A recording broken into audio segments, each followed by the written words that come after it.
KVR news కి స్వాగతం. ఈ రోజు వార్తలోని ముఖ్యాంశాలు మీకోసం. క్లాస్ లో పాఠం చెప్పిన చంద్రబాబు, విద్యార్థిగా కూర్చున్న లోకేష్.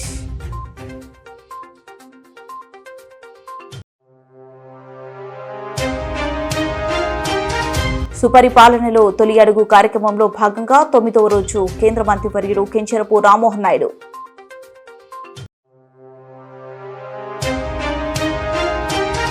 సాయిబాబా దేవస్థానంలో గురు పౌర్ణమి ప్రత్యేక పూజలు, ప్రభుత్వం చీఫ్ విప్ జీవి ఆశ్రయులు.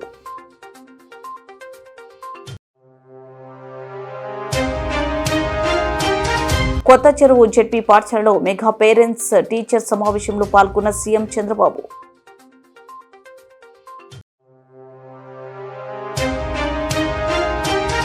తెలంగాణలో పంటలపై ఎంపీ కొండ విశ్వేశ్వరరెడ్డి వివాదాస్పద వ్యాఖ్యలు. క్లాస్లో పాఠం చెప్పిన చంద్రబాబు, విద్యార్థిగా కూర్చున్న లోకేష్. పుట్టపర్తి సత్యసాయి జిల్లా కొత్త చెరువు జెడ్పీ పాఠశాలలో గురు పూజోత్సవం రోజు ముఖ్యమంత్రి చంద్రబాబు నాయుడు గురువుగా మారి క్లాస్లో పాఠం చెబితే ఆయన కుమారుడు విద్యాశాఖ మంత్రి నారా లోకేష్ విద్యార్థిగా కూర్చొని పాఠం విన్నారు. ముఖ్యమంత్రి వనరుల గురించి పాఠం చెప్పారు. విద్యార్థులు ఆసక్తిగా పాఠం విన్నారు. వనరులంటే అంటే ఏమిటో వివరించి ఆ తర్వాత విద్యార్థులను ప్రశ్నలు అడిగి సమాధానాలు రాబట్టారు. బాగా చదువుకుంటున్నారా? ఓకే, ఈరోజు మనందరం కూడా మీ సోషల్ సైన్స్ అంతా కూడా మీకు ఒక అవగాహన ఉంది, అవునా కాదా? మీ టీచర్ బాగా చెప్తున్నాడా? ఓకే, ఈ సంవత్సరం మీరంతా కూడా 8వ తరగతిలో సోషల్ సైన్స్ చదువుకుంటున్నారు. ఇప్పుడు మనం ఈరోజు ఒక పని చేద్దాం. సిద్ధంగా ఉన్నారా? అందరూ అటెన్షన్ లో ఉన్నారా? వేరే ఎక్కడ ఆలోచనలు ఉన్నాయా? మళ్ళా నేను అడిగి చెప్పగలుగుతారా? నేను చెప్పింది యాజ్ ఇట్ ఈజ్ మీరు చెప్పాలి, సరేనా? సిద్ధమేనా? ఓకే, మొదటి టాపిక్ ఎవరన్నా హోంవర్క్ చేసుకొని వచ్చారా? చదువుకున్నారా ఈ సబ్జెక్టు? అయితే నేను బ్రీఫ్ గా చెప్తాను. చెప్పిన తర్వాత మీరు ఏదైనా అడిగితే సమాధానం కూడా చెప్పాలి. చెప్తారు కదా? ఓకే, మొదటి సబ్జెక్ట్ వచ్చి మనకు వనరుల గురించి మనకు ఒక చిన్న కథ. మోనా, రాజు తమ ఇంటిని శుభ్రపరుస్తూ వాళ్ళ తల్లితో గడుపుతా ఉంటారు. అప్పుడు ఈ బట్టలు, పాత్రలు, ఆహార ధాన్యాలు, దువ్వెన్లు, తేనె సీసా, పుస్తకాలు చూడండి, వీటిలో ప్రతి ఒక్క దానికి ఉపయోగం ఉంటుంది అనింది. ఎవరు? మోనా చెప్పింది. అందుకే అవి ముఖ్యమైనవి, ఇవి అన్ని కూడా వనరులు అని ఎవరు చెప్పారు? అది అయిన తర్వాత వనరులు అంటే ఏంటి అని రాజు వాళ్ళ అమ్మని అడిగాడు. అడిగినప్పుడు వాళ్ళ అమ్మ చెప్పింది, ఏం చెప్పిందంటే, మన అవసరాలు సంతృప్తి పరచడానికి ఉపయోగపడేది ఏదైనా సరే అది ఏమంటారు? వనరులు అంటారు. మీ చుట్టూ ఒకసారి పరిశీలిస్తే అనేక వనరులు మీరు గమనించవచ్చు. తాగేదానికి ఏం కావాలంటాం? తాగినప్పుడు దాహం వేసింది, ఏం చేస్తారు మీరు? వాటర్ తాగుతారు. తాగినప్పుడు దాన్ని ఏమంటారు? అదే సమయంలో మీ పాఠశాల అయిపోయింది, ఇంటికి పోవాలి, దేంట్లో పోతారు మీరు? బస్సులో పోతారు. దాన్ని ఏమంటాం? వనరులు అంటాం. అదే సమయంలో మీరు చదివే పాఠ్య పుస్తకాలు, దాన్ని ఏమంటారు? ఎందుకు వనరు అంటున్నారు? ఉపయోగపడుతుంది కాబట్టి. మీ నాన్న ఇంటికి పోతానే మీకేదో తినిబండారం ఇస్తాడు, దాన్ని తాజా కూరగాయలతో కూడా తయారు చేస్తాడు, దాన్ని ఏమంటారు? వనరులు అంటారు. ఎందుకు? ఉపయోగపడుతుంది. నీరు, విద్యుత్, అదే మాదిరిగా బస్సు, కూరగాయలు, పాఠ్య పుస్తకం, ఇవన్నీ కూడా వనరులు. ఇవన్నీ కూడా తయారు చేసినప్పుడు నేరుగా గాని వస్తువులతో తయారు చేస్తారు, అవునా కాదా అని అడుగుతున్నా మిమ్మల్ని. ఇది రావడానికి తయారు చేసే అన్ని కూడా వనరులే. కాబట్టి ఏదైనా ఒక వస్తువు వనరులుగా ఏ విధంగా మారుతుంది అని రాజుకు అనుమానం వస్తుంది. రాజుకు అనుమానం వస్తే వాటికి విలువ ఉన్నప్పుడే వస్తువులు వనరులుగా మారతాయి. ఉపయోగం ఉన్నప్పుడే వనరులు అనుకుంటాం. ఉపయోగం లేకపోతే మనం అది వనరులుగా పరిగణించాం, అవునా కాదా? అంటే విలువ ఉంటేనే వనరులు, విలువ లేకపోతే అది వనరులు కాదనేది మన అభిప్రాయం అవునా కాదా? అంటే ఈ రోజు మనం గుర్తుపెట్టుకోవాల్సింది విలువ అంటే వినియోగ అర్హత, ఉపయోగం ఉండాలి విలువ అంటే, అవునా కాదా? అదే సమయంలో మీరు ఒకటి గుర్తుపెట్టుకోవాలి, కూటమి ప్రభుత్వం అభివృద్ధి సంక్షేమ కార్యక్రమాలను ప్రజలకు వివరిస్తూ వారి సమస్యలను తెలుసుకోవడం కోసమే సుపరిపాలనలో తొలి అడుగు లక్ష్యమని నియోజకవర్గ ఎమ్మెల్యే గొండు శంకర్ పేర్కొన్నారు. రాష్ట్ర ముఖ్యమంత్రి నారా చంద్రబాబు, ఉప ముఖ్యమంత్రి పవన్ కళ్యాణ్, మంత్రి నారా లోకేష్ ఆదేశాల మేరకు చేపట్టిన తొలి అడుగు కార్యక్రమంలో భాగంగా గురువారం శ్రీకాకుళం నియోజకవర్గం మండలం గార్ల గ్రామంలో పార్టీ శ్రేణులతో కలిసి ఇరువురు పర్యటించారు. గ్రామాలలో ఇంటింటికి వెళ్లి ప్రజలతో మాట్లాడి వారి సమస్యలు అడిగి తెలుసుకున్నారు. అదేవిధంగా ప్రభుత్వం అమలు చేస్తున్న పథకాలను, తొలి ఏడాది సాధించిన అభివృద్ధిని వివరించారు. అనంతరం ఆయన మాట్లాడుతూ అధికారం చేపట్టిన ఏడాదిలోనే ఎన్నికల ముందు ఇచ్చిన హామీలలో అధిక శాతం అమలు చేసిన ఘనత కూటమి ప్రభుత్వానిదే అన్నారు. నవ్య ఆంధ్రప్రదేశ్ నిర్మాణమే లక్ష్యంగా ముఖ్యమంత్రి చంద్రబాబు కృషి చేస్తున్నారు.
ఇంకేమైనా సమస్య ఉందా? రేషన్ కార్డు కానీ, రేషన్ కార్డు కూడా లేదు.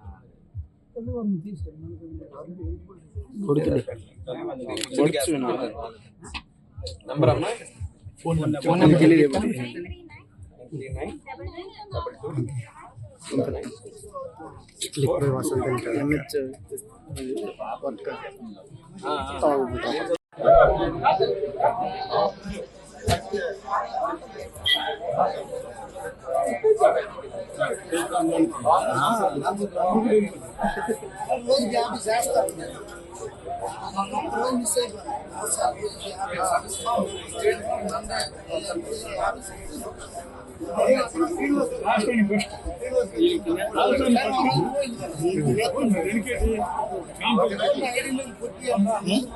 వినుకొండ పట్టణంలోనే బోసుబొమ్మ సెంటర్ నందు కొలువై ఉన్న శ్రీ సాయిబాబా దేవస్థానంలో గురు పౌర్ణమిని పురస్కరించుకుని ఈ రోజు ప్రత్యేక పూజ కార్యక్రమంలో రాష్ట్ర ప్రభుత్వ చీఫ్ విప్ శాసనసభ్యులు జీవి ఆంజనేయులు పాల్గొన్నారు.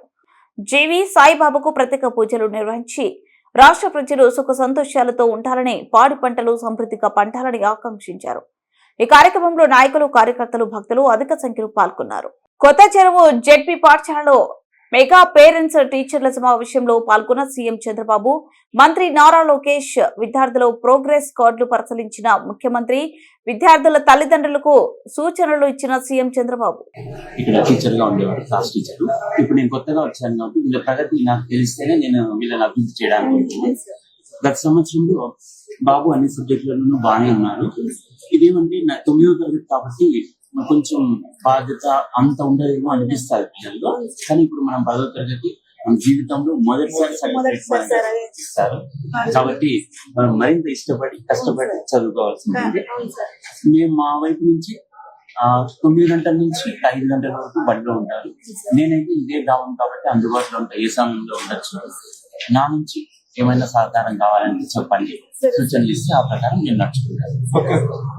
ఇప్పుడు మీకు ఇక్కడ చూసినప్పుడు మార్క్స్ పోయినసారి నీది తెలుగులో 69, హిందీలో 67, ఇంగ్లీషులో 64, mathematics 78, science 80, social studies 74, 3 B2 వచ్చింది, 3 B1 వచ్చింది. 70 కంటే తక్కువ వస్తే B2 కింద వస్తావు, 70 కంటే ఎక్కువ వస్తే B1 వస్తావు.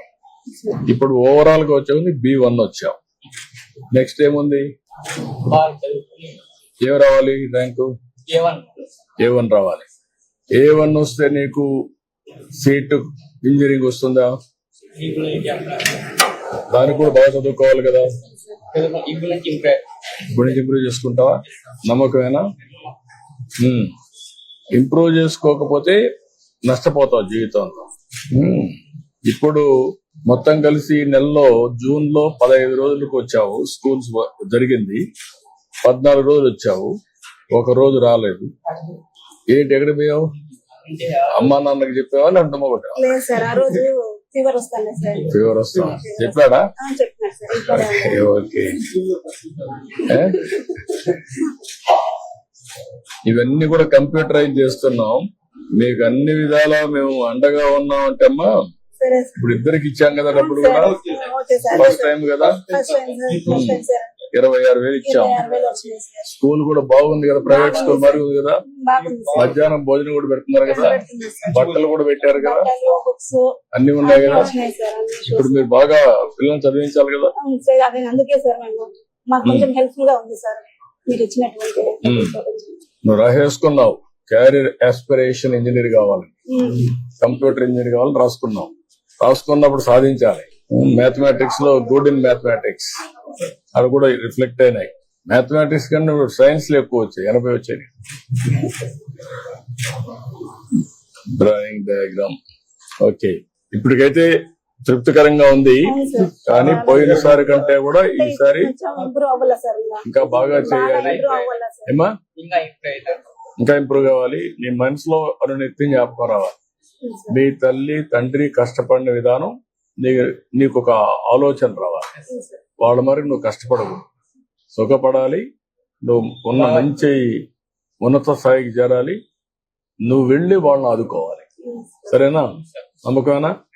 బాగా కష్టపడతావా నువ్వమ్మా? తెలంగాణలో పంటలపై ఎంపీ కొండ విశ్వేశ్వరరెడ్డి వివాదాస్పద వ్యాఖ్యలు. వరి పంట అవసరం లేదు. తెలంగాణలో ఏడాదికి వడ్లు దాదాపు 45 లక్షల టన్నులు మాత్రమే అవసరం. అయితే 2 కోట్ల టన్నులకు పైగా పండిస్తున్నారు. అన్ని రాష్ట్రాల్లో వరి పంట ఎక్కువే పండిస్తున్నారు. ఎవరికి ప్రయోజనం అంటూ వ్యాఖ్యలు. 1 కోటి టన్నులు తినము. యావరేజ్గా ఒక మనిషి 72 కేజీలు తింటాడు ఏడాదికి. ఒక మనిషి అంటే యావరేజ్గా చిన్నపిల్లలు తక్కువ తింటారు, ముసలి తక్కువ తింటారు, లేబర్ పనిచేసేటోళ్ళు ఎక్కువ. యావరేజ్గా 72 కేజీలు. 4 కోట్ల జనాభా ఇంటూ 72 కేజీలు అంటే అవి 27-29 లక్షల టన్నులు అవుతాయి. అది బియ్యం అంటే అది బియ్యం తయారవుతుంది. ఎన్ని వడ్లు కావాలి, కన్వర్షన్ రేషియో యాడ్ చేస్తే దాదాపు 45 లక్షల టన్నులు. మనం తినే వరి 45 లక్షల టన్నులు తింటే మనం పండించే వరి 2,80,000 టన్నులు పండిస్తాం. ఎవరికి అవసరం ఇది? వరి లేక ఎవరైనా ఆకలితో చచ్చిపోతుండ్రా? భారతదేశంలో ఒక్కడు కూడా చచ్చిపోతుంది. ప్రతి రాష్ట్రంలో వరి ఎక్కువ ఉన్నది, ప్రతి రాష్ట్రంలో. వార్తలు ముగించే ముందు ముఖ్యాంశాలు మరోసారి. క్లాస్లో పాఠం చెప్పిన చంద్రబాబు, విద్యార్థిగా కూర్చున్న లోకేష్.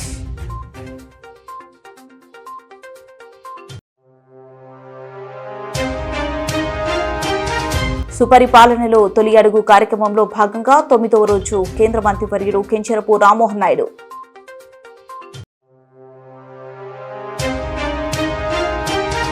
సాయిబాబా దేవస్థానంలో గురు పౌర్ణమి ప్రత్యేక పూజలు. ప్రభుత్వం చీఫ్ విప్ జీవి ఆశ్రయులు.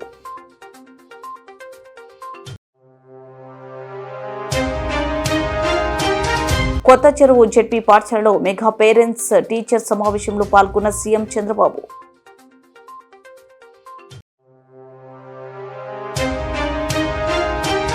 తెలంగాణలో పంటలపై ఎంపీ కొండ విశ్వేశ్వరరెడ్డి వివాదాస్పద వ్యాఖ్యలు.